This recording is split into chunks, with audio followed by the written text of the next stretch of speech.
Hey, this is Glenn, KXOU Crimson Metal Show, and we are on the phone with none other than Glenn Danzig, who's Woohoo! yeah, he's got a brand new album out, and we're hoping to hear a little bit more about it. So, how you doing, Glenn?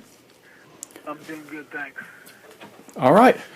So you've got a new album out. It's been what, probably 7 years since your last one?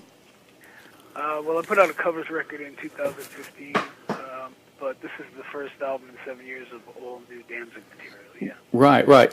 Now, how did that come together? Did you what was your method for writing new material?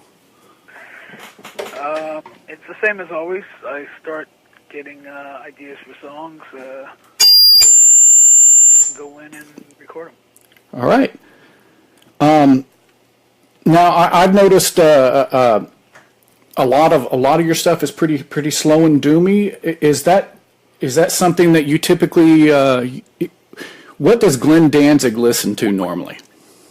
I listen to lots of different stuff, but when I'm starting to write a record, and whatever I like and whatever I feel like should be on the record, that's what I do. All right. Yeah, so nobody at a label tells me what to do. It's my label, so I tell me what to do. Right, right. Well, that's the way it should be. Yes, correct. Hey Glenn, I like the new album. It just sounds like a just straight up classic Danzig album. It's got everything that a Danzig fan would want to hear. Certainly, as a Danzig fan, things that I like to hear on it. Cool. There was some particularly tasty fruit to me. Which songs stand out to you? You got a special attachment to certain songs over others? It changes all the time. So, in the beginning you'll have favorite songs and you hear them a real lot, and then it'll change to different songs. One of the songs I really like is Pull the Sun. Yeah. What about that draws you? All of it. The arrangement, the vocals, all of it. I just really dig it. Cool. I'm a singer too. I'm an opera singer by trade, and then I sing rock and metal and play guitar too. So I'm always fascinated with your vocal influences, especially because they come outside of the hard rock or metal scene. Elvis, Bill Medley, Jim Morrison. And I've just always appreciated your independence. You're just like, hey, this is a singer I like. I don't care what genre it is. Do their voices, are they still in the back of your head when you sing and you write music? Really, pretty much, it's all me. My influences are all over the place, from Howlin' Wolf and Muddy Water and Willie Dixon to on up and beyond. So, I just go in and do what I do. Yeah. I don't think about any of that other stuff. I just go in and do what I do. And as far as the vocalists that I like, it's because I don't have a traditional, screechy, high, whiny, metal voice. I have a deeper register voice, and so I gravitate more to that stuff, I think. Well, I've always appreciated that you've held your own with that and defined your own style as a result of understanding your own voice and just doing what it does. I also saw that you did a lot on this album. There are several tracks where you did everything: vocals, guitar, bass, and drums. Is that a usual for you? Yeah. But Tommy, all the leads and other guitar tracks, and sometimes bass. Tommy, contributes to that also. Sure. Yeah. So this is your solo project, and then you build the band around the songs that you write and who's available, I assume? Yeah, that was pretty much when I first met up with Rick Rubin. That was the idea. Cool. And so I've just kept it going. So are you about ready to launch a tour? No more tours. No more tours. No more tours. Now, Yeah, I'll do Sad panda occasional here, shows. man. Yeah, no. So I'll do occasional shows here or there, but no more like month-long tours, 2-month-long tours in a tour bus. That's not happening anymore. Yeah. now the press release I got said that you were going to be playing some shows here to promote the album here. Where, in Oklahoma? Well, no, just in general, But I was going to ask you, come back to Oklahoma because I haven't seen you since mid '90s with Typo Negative. No, we were there in 2013 on the 25th anniversary. We did either one or two shows in Oklahoma. Yeah, cool. Was that like at Rocklahoma? I don't know where it was. I know there was a big car accident in the parking lot and somebody got hurt. Yeah. Well, I can tell you, I haven't seen you since the mid '90s, so it would be a pleasure to see you perform again. Yeah.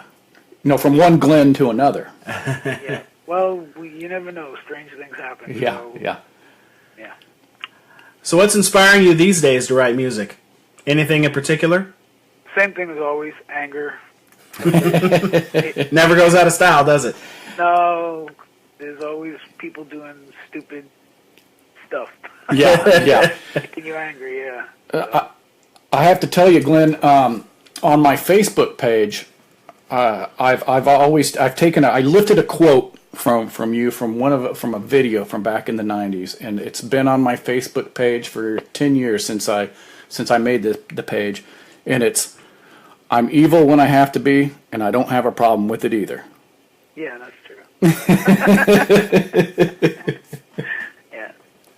Yeah. Well, sometimes people don't give you an option. So. Yeah. Sure. Yeah. Sure. Are you still doing martial arts? Yeah, I'll be doing it my whole life. So that's never going to go away. Yeah. Has that been something you've done to find balance? When I originally, because it started as a kid, and then later on, once I moved to California, I was able to explore it, more in depth, like I did Muay Thai and stuff like that. But then I got my introduction to one of Bruce Lee's original LA Chinatown core students. They call them nucleus students. And it really did help change my life and balance me out a lot more, and I'll always be grateful for that. Sure. Do you still pine for New Jersey, or are you a California guy now? I'm an all-over guy. I've been, in bands and on the road since I was a kid, so I'm pretty much everywhere my whole life. So I don't think I'm from anywhere really anymore. What are some of the favorite countries and cities that you've played in? I like going to all different countries. I always like experiencing different cultures and different stuff. And so, there are places that I've been to that I wasn't too thrilled about once I got there. So, Yeah. But, look, it's always nice going to Scandinavia or Germany or England or, South America, Japan. It's always nice going to places like that. Have you noticed some differences in the fan bases there versus in America? I think it used to be different, but now it's crazy everywhere. Yeah. I think as people saw, how crazy American audiences go and what they do, Yeah. I think it started influencing places, around the country. Around the world, excuse me. So one of my favorite singers is Luciano Pavarotti, God rest his soul. And he was pretty superstitious before a performance. He wouldn't go out on stage and sing an opera until he found a bent nail hammered in the stage. Are there any things that you would do that are kind of superstitious, or things that you do before a show that you have to do routine-wise to feel ready? Nothing superstitious. I just stretch out and start getting the blood flowing, almost kind of like how a boxer gets ready to go on. And pretty much that's what I do. And then I just go out and do it. Cool. Back in the 90s when I was in high school, loving you and loving your music and also being a Henry Rollins fan, it was like we got these two dudes in the hard, heavy music scene that are really buff and like passionate about fitness. Did you guys ever tour together or talk about like working out? No, we never toured together or talked about working out. Just an odd question. I had to ask it. Yeah, no, that didn't happen. Now, Glenn, how's I first stumbled across you doing some acting back with the Prophecy. Have you been doing anything recently? been trying to do a little bit more acting? I did a thing on Portlandia a little while ago, and I'm supposed to do a couple things this summer. And so we'll see. You know, it has to be right. I get offered a lot of stuff, but I turn a lot of stuff down because it's just crap. Right, right. Do you enjoy acting? I enjoy it if I get offered something, and it's something I know I can do a good job with and help the director's vision come through. You know. Right, right. Now, I personally, I think you would have made a great Wolverine. But that went a different direction. But I think you would have done a fine job. If I would have did it, yeah, of course. I wouldn't do anything unless I think I can do a good job at it. Right. So, Glenn, one of my favorite tracks on the new album is "But a Nightmare." What was on your mind when you wrote that? What's the song about?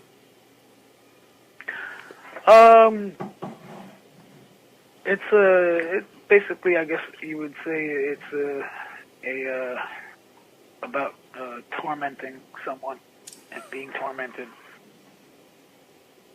Cool.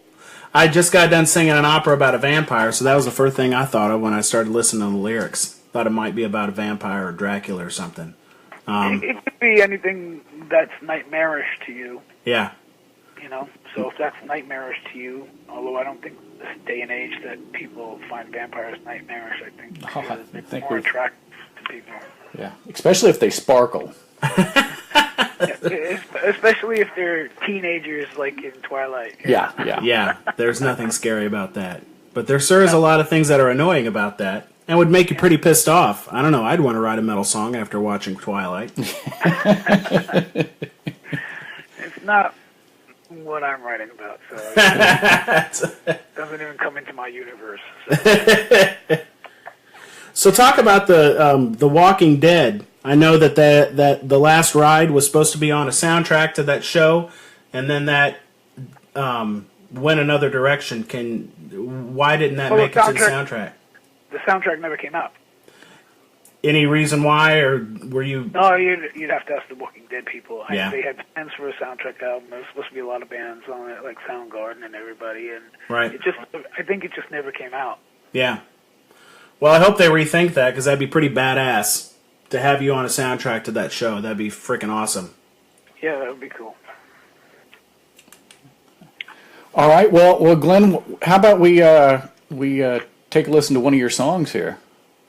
Yeah, I've got another one and another interview in like 3 minutes. Okay, great. Well, let's wrap it up, and we look forward to hearing the rest of the album. We're going to play one of the songs here, the Devil on Highway 9, actually. Cool. And the nice radio-friendly version. And is there a radio-friendly version? There is. I have a radio edit version. I didn't approve that. Well, we highly recommend our listeners listening to the non-radio edit. Yeah. Yep. And we look forward to seeing you out there on the road, and good luck with the new album. Yeah, man, thanks. Thank you. Take care. You too. Bye. Bye.